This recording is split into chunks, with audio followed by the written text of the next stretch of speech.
Form హౌస్కు చేరుకున్న కవిత. తెలంగాణ జాగృతి అధ్యక్షురాలు కవిత MLC తన కుటుంబ సభ్యులతో కలిసి శుక్రవారం ఎర్రవల్లిలో తన తండ్రి బీఆర్ఎస్ పార్టీ అధినేత కేసీఆర్ ఫామ్ హౌస్కు చేరుకున్నారు. ఆమె చిన్న కుమారుడు ఉన్నత విద్య కోసం అమెరికా వెళ్లనున్నారు. ఈ నేపథ్యంలో అతడికి తన తల్లిదండ్రుల ఆశీర్వాదం తీసుకునేందుకు కవితతో పాటు ఆమె కుటుంబ సభ్యులు ఫామ్ హౌస్కు చేరుకున్నారు. ఆదివారం తెల్లవారుజామున తన కుమారుడితో కలిసి కవిత అమెరికాకు బయలుదేరి వెళ్లనున్నారు. 15 రోజుల పాటు కవిత అమెరికాలో ఉండనున్నారు. కుమారుని అమెరికాలో యూనివర్సిటీలో జాయిన్ చేసి కొన్ని రోజులు ఆమె అక్కడే ఉండి అనంతరం హైదరాబాద్కి తిరిగి రానున్నారు. ఇప్పటికే కవిత పెద్ద కుమారుడు అమెరికాలో ఉన్నత విద్యను పూర్తి చేసుకున్న సంగతి తెలిసింది. అంటే ఇప్పుడు గమనించాలి. సరే సరే అమెరికాకు వాళ్ళ డబ్బు ఉంది, పరపతుంది పోతుంది అని ఇప్పుడు ఏదైతే కవిత గారు బీసీ మీద ఎత్తుకుంటు నిజంగా అంటే మాట్లాడడం తెలియదు కానీ బీసీ మీద మంచిగా ఎత్తుకుంటున్నాం. సరే బడుగు బలిగిన వర్గాల కోసం కొట్లాడుతా అంటున్నాం. ఇప్పుడు నువ్వు కానీ నేను కానీ ఎక్కడ చదువుకున్నా చెప్పండి ఒకసారి. ఏ జెడ్పీ స్కూల్? మన గ్రామాలల్లో ఉన్న జెడ్పీ స్కూల్, గవర్నమెంట్ స్కూల్ తప్ప మనం చదివింది ఏముంది? వీళ్ళు పరిపాలన చెప్పేదేమో నీతులు వెనక గోతులు శేషరేమో అమెరికాలో చదువులు. ఇప్పుడు వీళ్ళు అమెరికాలో ఎట్లా చదువుతారు తెలుసా?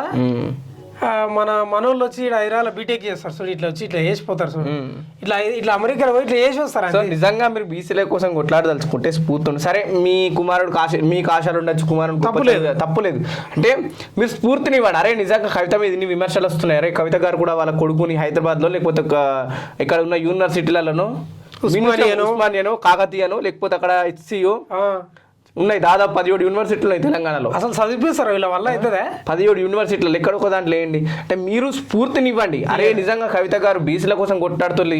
సరే ఓసీ కుటుంబం ఉంటున్న ఒక ఆమెకు తెలుసో తెలియక ఆమెకు తెలియ వాళ్ళ తండ్రి చదివించింది కాబట్టి నేను తప్పు చేయను, నా కొడుకుని ఇక్కడ చదివించి మిగతా పిల్లలకు ఆదర్శంగా ఉంటానంటలే. ఇంకో పాట పవన్ మంచి మాటలు మాట్లాడుకున్నావు, నువ్వు చెప్పినావు. ఇలా పిల్లలంతా తెలంగాణలో ప్రజల మధ్యలో తిరిగారు, ఇక్కడ చదువుకోరు. అంటే చదువుకున్న 10వ తరగతి వరకు 12వ చదువుతారు, అది వేరే విషయం. తర్వాత వీళ్ళు ఎక్కడో అమెరికాలో పోయి చదువుతారు. మళ్ళీ అది కూడా కార్పొరేట్ స్కూల్, ఈ సామాన్య సంబంధం ఉండదు కదా, అంతా అట్లా ఉంటది కదా. పోయి అమెరికాలో చదివి వస్తారు. కనీసం ఇక్కడ డిగ్రీలో లేకపోతే యూనివర్సిటీలో చదివితే మన నిరుద్యోగుల ప్రజల సమస్యలన్నా తెలుస్తాయి పిల్లలకు. వీళ్ళు అసలు కార్పొరేట్ స్కూళ్ళు అవి ఎవరికి సంబంధం ఉండదు, వీళ్ళ పిల్లలే తప్ప ఎవరు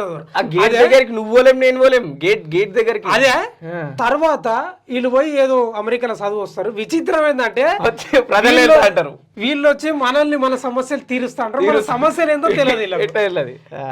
దేవుడు ఈ ప్రజలకు మొక్కాలి 2 చేతులు ఎత్తి ఎవరు చేస్తారు. ఇప్పుడు కేటీఆర్ వారసుడు వస్తున్నాం, సరే రాజకీయాల్లోకి వారసులు రావడం. ఇప్పుడు మీ డాక్టర్ అంటారు, నువ్వు అటు వెళ్తావు, ఖచ్చితంగా తప్పులేదు రావడం. ఇందాక మీరు అన్నట్టు కొడుకులు అమెరికా స్కూళ్ళలో హాస్టల్లో ఎన్నెన్నో స్కూళ్ళలో అది ప్రజా సమస్యల గురించి మేము ప్రజల కోసం పోరాడతామంటారు. ఇక్కడ ఏం తెలియదు, ఏదోటి ఎవడో స్క్రిప్ట్ ఇచ్చింది మాట్లాడతారు, చదువుతారు. ఇట్లా ఉంచుడు మన దౌర్భాగ్యం. అది కేవలం కవిత గారి నుంచే కాదు, ఎవరికైనా సరే రాజకీయ నాయకులు ఎవరైతే ప్రస్తుతం ప్రధానంగా ఉన్న ఎమ్మెల్యేలు, ఎంపీలు, మంత్రులు, చేసిన వాళ్ళు చెయ్యని వాళ్ళందరూ. అంటే మనం ఎంత చీపు అర్థం చేసుకో ఒకసారి. బడుగు బలహీన వర్గాల వ్యక్తులు, బీసీ ఎస్సీ ఎస్సీ ఎస్టీల వ్యక్తులు, మళ్ళీ వీళ్ళు చెప్పడమే కొట్లాడుతున్న బీసీల కోసం. బీసీల ప్రాణం మా గుండె వస్తే బీసీ అని నినాదం పెడుతుంది. వీళ్ళు అక్కడ పోయి చదువుకుంటారు, ఆ కల్చర్కి అలవాటు పడతారు, ఆ సమస్యలు తెలుసు, ఈ సమస్యలు పెద్ద తెలియదు.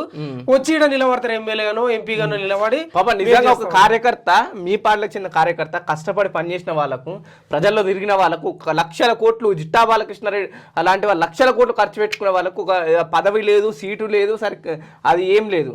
ఎంత దౌర్భాగ్యం చూడయా. ఒకసారి చూద్దాం.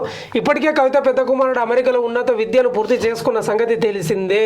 ఇక వాళ్ళ విద్య కూడా చూస్తున్నాగా అయిపోతుంది. అంటే ఎప్పుడు పోతారు, ఎప్పుడు అయిపోతుందో తెలియదు అది. ఇక తల్లిదండ్రుల ఆశీర్వాదం తీసుకున్న తర్వాత కవిత తన కుటుంబ సభ్యులతో కలిసి హైదరాబాద్ వెళ్ళనున్నారు. మరోవైపు మాజీ సీఎం కేసీఆర్ పార్టీలోని కీలక నేతలకు ఫామ్ హౌస్కు రావాలని ఇక కవిత కలిసింది, చిన్న కుమారుడిని ఆశీర్వదించండి అని. మంచిదే, తాత మన్మడ తప్పులేదు. కానీ మాకు ఏడు నవ్వు వస్తుందంటే, మా స్కూళ్ళలో చదువుకోరు, మా యూనివర్సిటీలలో చదువుకోరు, మా విద్యార్థుల సమస్యలు తెలియదు, మాతో సాహసం చేయరు, మాతో ఫ్రెండ్షిప్ చేయరు. వీళ్ళు ఒక్కరోజు ఉస్మానియా యూనివర్సిటీలో బాధలు తెలియదు, ఇవన్నీ ఏం తెలియదు. పోయి యాన్నో చదివి వస్తారు. విచిత్రం ఏంటంటే వస్తారు, ఇక అన్ని సమస్యలు మేమే తీరుస్తామని ఎమ్మెల్యే పోటీ చేస్తారు చూడు. నిజంగా మీకు చేతులు ఎత్తి మొక్క. వీళ్ళు ఒక్కసారన్నా మన ఓయూ మేస్లను, కాకతీయాలను, లేక ఇట్లాంటి మేస్లను భోజనం తిన్నారా? నిజంగా హాస్టల్ వాడిల్లా ఇంతవరకు గ్రౌండ్ లో చర్చ ఎవడన్నా పెట్టుకున్నాడా? నిజంగా వాళ్ళ బీసీ ఉద్యమం ఎవడు నమ్ముతాడు? ఏం కథ రాజ్